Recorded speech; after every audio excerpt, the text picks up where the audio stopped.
and today I'm back with question 2. And last time I did one question, and I've got really good, amazing answers from them, YouTubers, and today I'm going to do question 2, and the question is, what is the best substrate to use and why? First up is Kuzzen Ferret. Let's go. Hello there, YouTube. It is your boy, Kuzzen Ferret, the mouse by leg, with another question from Princess Sophie Pink that I'm going to answer today. And the question this one is substrate. What's the best substrate? Now, it's a very good question because there are generally multiple options you can go for. I mainly use cocoa fibre, coir. It's versatile, it holds water well, and it's nice, simple and easy to use. Nothing saying you can't use topsoil or, dirt. But dirt is fine. I mean, there's even some teas you can probably mix in a bit of sand with because they like it so dry. It just dries it out even further. That is an option. But, yeah, it sort of comes down to personal preference. I mean, I've been using cocoa fibre blocks for a while, and then I actually got sent a link to a bag on Amazon from the Invertabarian. Invertabarian. Think me. Anyway, so I've been using that bag as well, which is actually pretty damn useful. It's a huge bag, cost me like 15 quid. It's great. It's filled up more enclosures than I could have hoped for. Very useful. So yeah, it is best substrate is sort of personal preference. Topsoil weighs more, it's a heavier substrate to use. A lot of time you can mix it with the likes of vermiculite to make it hold water better, which is quite useful because vermiculite is very useful for holding water. It can hold up to, I think it's 4 times its own weight in water, which is pretty damn decent. Cocoa fibre generally holds up to, I think it's 7 times its mass in water. I can't remember exactly, but generally you need something that holds water but also dries out. So you best thing to do is to work out what sort of ground does your tarantula or your invert usually have. Is it a dry one? Then you want to find something that holds less water, so it dries out, makes it. If it likes it more moist, then you need something to hold more water. It comes down to sort of what best suits your tarantula. I go for the easy option and just do cocoa fibre the whole way through. Good thing about the bag stuff, I don't have to make it wet. It just comes out, it's moist, dries out reasonably well, which is not too bad. But the problem with cocoa fibre, it does mould quite easily in comparison to, say, topsoil. But it's the other thing. It's like when you get mushrooms growing, it's actually a good sign that everything's going well. But equally, it's not always the best thing for your tarantulas. But that's how it is. So, once again, comes down to personal preference, not only of you, but of your tarantula itself. So, thank you very much for watching. This has been your boy, Kuzzen Ferret, answering another question for that little cutie you know as Princess Sophie Pink. Stay tuned for the next lot of questions. Ciao. Thank you very much, Kuzzen Ferret. And I use cocoa fibre like you, and please send my mum the link of the bags that you use, and I'll try that out. And let's move on to evil reactors. Let's go. Our second question is going to be, what is the best substrate and why? Well, I use ZooMed Jungle Mix, and the reason that I've been using it is because there's a lot of stuff in there that you kind of mix together anyway. But the real answer to that question is basically making your own mix that works for you in the area where you live, that can either hold humidity or be able to expel humidity. I like to use sand a lot in some of the enclosures to help filtrate water down through so that the water doesn't just kind of get soaked up in the top. It'll go down to the bottom and then work its way back up as it dries. So really finding that substrate mix that's good for you with sand, sphagnum moss, cocoa fiber, excavator's clay,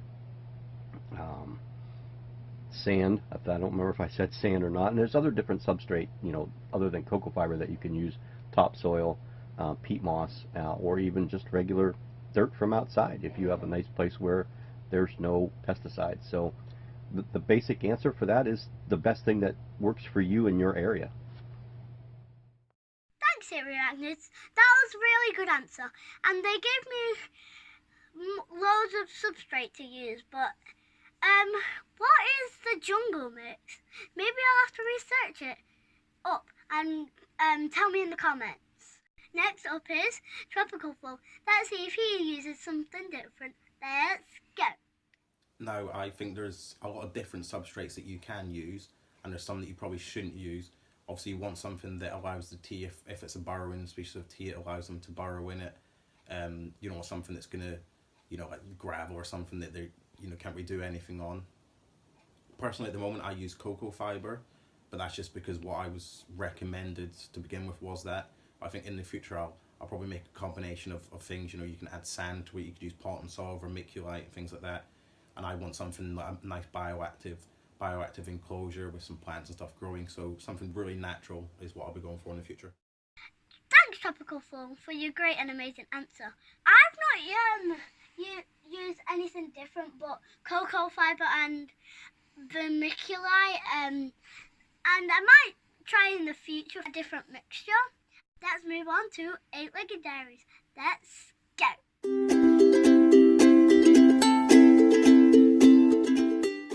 Hello again, 8-legged diaries, and I'm back with my answer for Princess Sophie Pink's second question, which is, what is the best substrate to use and why?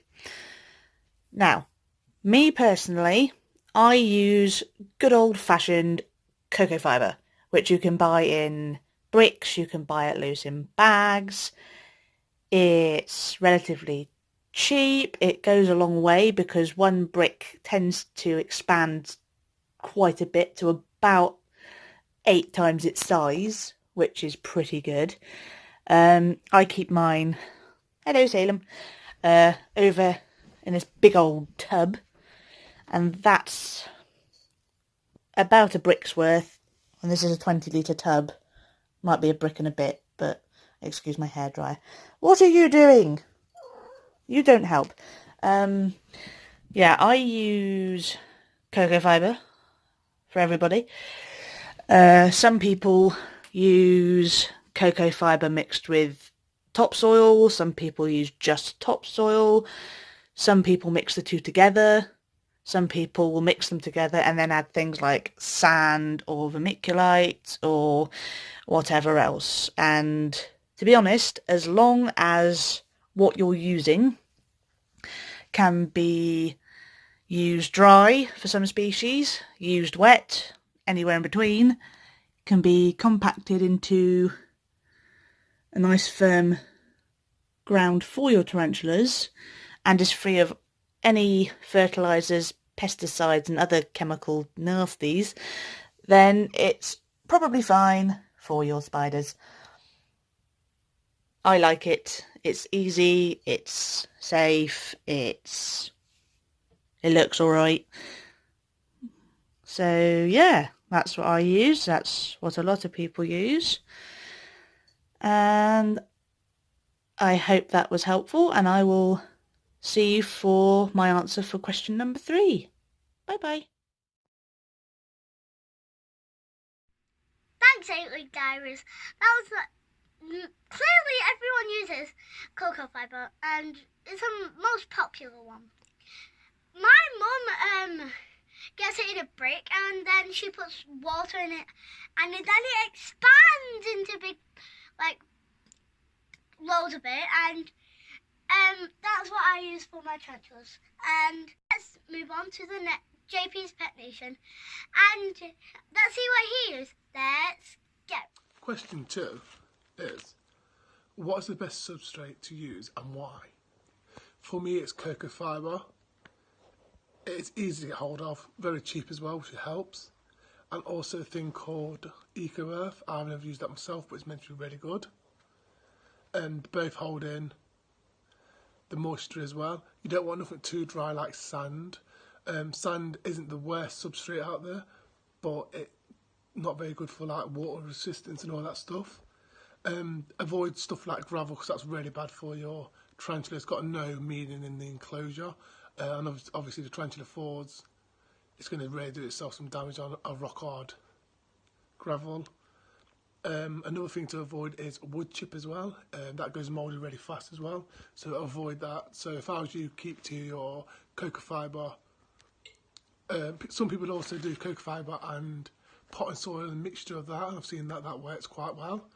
But for me, I just use cocoa fibre, and I've heard that Eco Earth is quite good as well.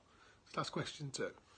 Thanks, JP's Pet Nation. That was a really great answer. And everyone, the popular answer is cocoa fibre. That's what I use again. And definitely gravel is the most bad option because it's really hard and rough. If a tarantula falls from a height, it will burst its abdomen. I can't say it. And of course, you don't want that to happen because you don't want any tarantula to get hurt.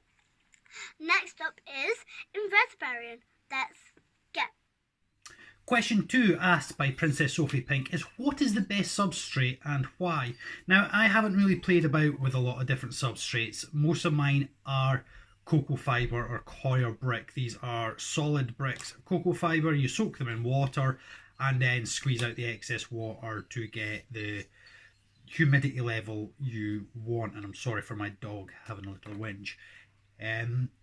It's the one I started on. I know you get other substrates you can mix. Some of my tanks have been mixed with cocoa fibre, sand and a bit of topsoil and that kind of thing. But most of mine, I must confess, I just use the coir brick. And is it the best? Probably not. Probably not. There are a lot of great substrates out there, but that's the one I use, and it's the reason why it's very cheap to buy. It's very cost efficient. You can make up a bucket of it, keep it aside somewhere, and use it as and when you need it. It maintains its humidity well if need to be. It's a very cheap, cheerful, and useful substrate to use.